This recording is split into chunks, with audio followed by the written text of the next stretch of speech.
अस्सलाम वालेकुम दोस्तों।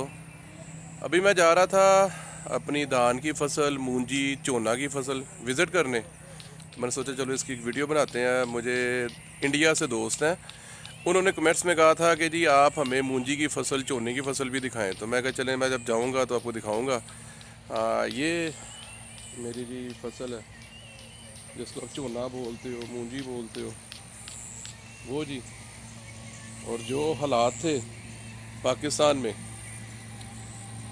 गंदम के, तो उसको मद्देनज़र रखते हुए मैंने तो अपनी बिसात के हिसाब से ख़र्चा कम ही किया। ये मेरी ज़मीन जो है कलर आबाद किया हमने, और नई आबाद हुई हुई है, कोई बहुत पुरानी ज़मीन आबाद नहीं है।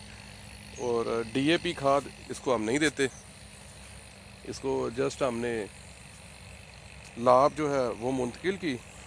मुंतकिल करने के बाद कोई 15 दिन बाद अंदर ही लेबर जो थी उसने अंदर घूम के हाथ से ही जो है गंदमंद चुना हुआ है। जो जो उनको नज़र आया वो उन्होंने चुन लिया। ये इसको हम बरू कहते हैं। ये उस टाइम छोटा था, ये उनको नज़र नहीं आया तो ये रह गया। बाकी अल्हम्दुलिल्लाह गंदमंद नहीं है। और पैदल जो आवाम अंदर चल के तो जड़ी बूटी निकालती है, उसका फ़ायदा ये होता है कि एक तो जब वो चलते हैं तो उनके पाँव से ज़मीन नरम होती है, गोडी हो जाती है, और जड़ें धान की फसल को फैलाने में आसानी होती है। और दूसरा, आपको जो पेस्टिसाइड है वो उसका जो असर होता है ज़मीन के ऊपर, सॉरी पेस्टिसाइड लफ्ज़ गलत बोल गया हूँ, जड़ी बूटी मार स्प्रे जब वो करते हैं तो वो भी एक दफ़ा चोने को, इसकी अफजाइश को रोक देती है मूंजी को, तो उसके असर से भी बच जाती है। माशाल्लाह, शुक्र अल्हम्दुलिल्लाह, अच्छी फसल है। अब आगे अल्लाह बेहतर करे। गंदम में तो रेट कोई ख़ास मिला नहीं, इसलिए इसको सिर्फ़ और सिर्फ मैंने 3 बोरियां यूरिया की दी हैं। उसके बाद अभी तक मैंने इसको किसी किस्म का ख़र्चा नहीं किया। हाँ, 2 दफ़ा इसको मैंने नीला थोथा फ्लड किया।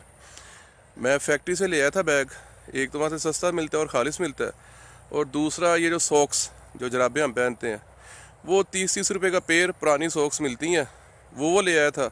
एक जराब के अंदर मैंने तराजू के ऊपर वज़न कर लिया, 1 किलो नीला थोथा डाल के जहाँ से पानी लगाते हैं उस स्टोक पर रख दिया, वो खुद ही फ्लड होता रहा। एक तो वो ज़मीन को ठंडा रखता है, और दूसरा तने की सुंडियाँ और दूसरे कीड़े की शीरे जो हैं वो मार देता है। इस फसल को, ये जो आपके सामने है, किसी किस्म का मैंने जड़ी बूटी का स्प्रे नहीं किया। ये दूसरा खेत है, इसको भी किसी किस्म का जड़ी बूटी का स्प्रे नहीं किया। हाथ से जड़ी बूटी हमने उतारी है, उखाड़ी है, और 3 बैग यूरिया दिए हैं, और किसी किस्म की कोई भी खाद नहीं दी। अब ये फ्रंट कैमरा, मैं बैक कैमरा चलाता हूँ।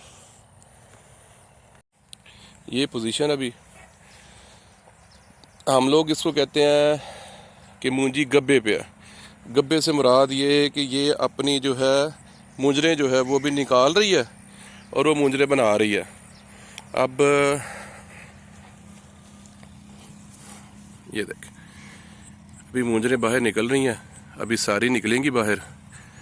सारी बाहर निकलेंगी तो उसके बाद जो है ना, फिर इसके अंदर दाना बनेगा। तो ऐसे ही है। अब भाई का नाम मुझे भूल गया, जिन्होंने कहा था कि मूंजी की फसल भी शो कराएं। अब ये सारी फसल ऐसे है। जड़ी बूटी जो कहीं है, आपको बता दिया कि उसका स्प्रे नहीं किया हुआ। सीधी सी बात है, हालात को पेश नज़र रखते हुए गंदम 3,900 रुपया रेट था। जब मेरी फसल कटी तो मुझे उसका रेट मिल रहा था 3,300 रुपया। मैंने नहीं सेल की, मैंने अपने पास स्टॉक कर ली, और बाद में मैंने 2,500 पे बेची। तो फिर डर यही था कि भाई मूंजी को पता नहीं क्या बनता है, रेट लगता है कि नहीं लगता। अभी भी धड़का है, इसका रेट लगता है कि नहीं लगता, इसलिए फिर मैंने इस पर ज़्यादा खर्चा ही नहीं किया। सीधी सी बात है। अब आपको पता है, किसान ने तो यही सोच के खर्चा करना होता है कि चल यार मुझे भी कुछ बच जाए।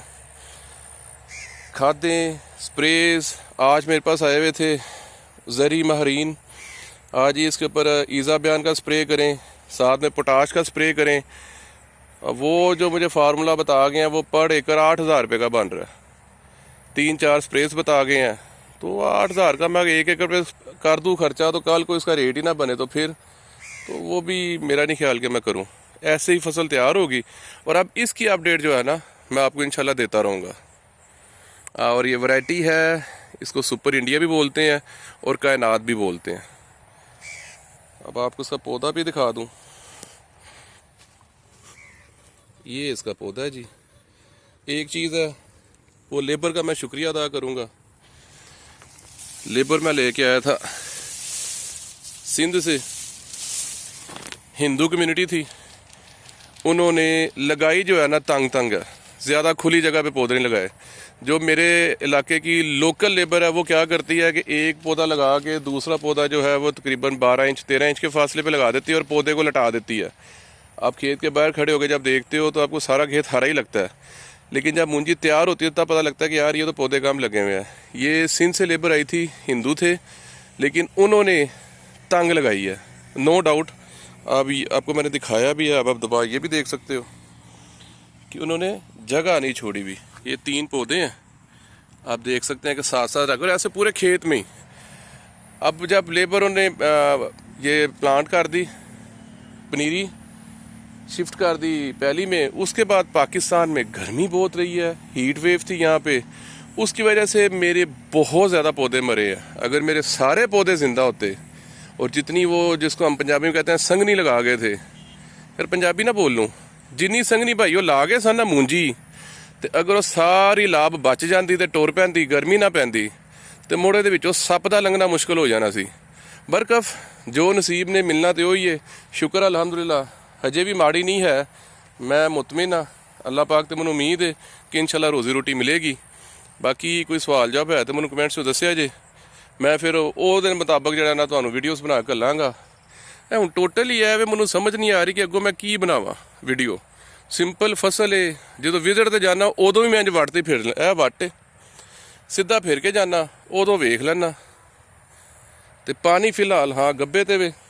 ਅੱਜ ਬਾਰਿਸ਼ ਹੋਈ ਸੀ ਹਲਕੀ ਫੁਲਕੀ, ਕੱਲ ਵੀ ਬਾਰਿਸ਼ ਹੋਈ ਸੀ, 150 ਮੋਟਰ ਬੰਦ ਏ। ਜ਼ਮੀਨ ਗਿੱਲੀ ਏ, ਸੁੱਕੀ ਨਹੀਂ।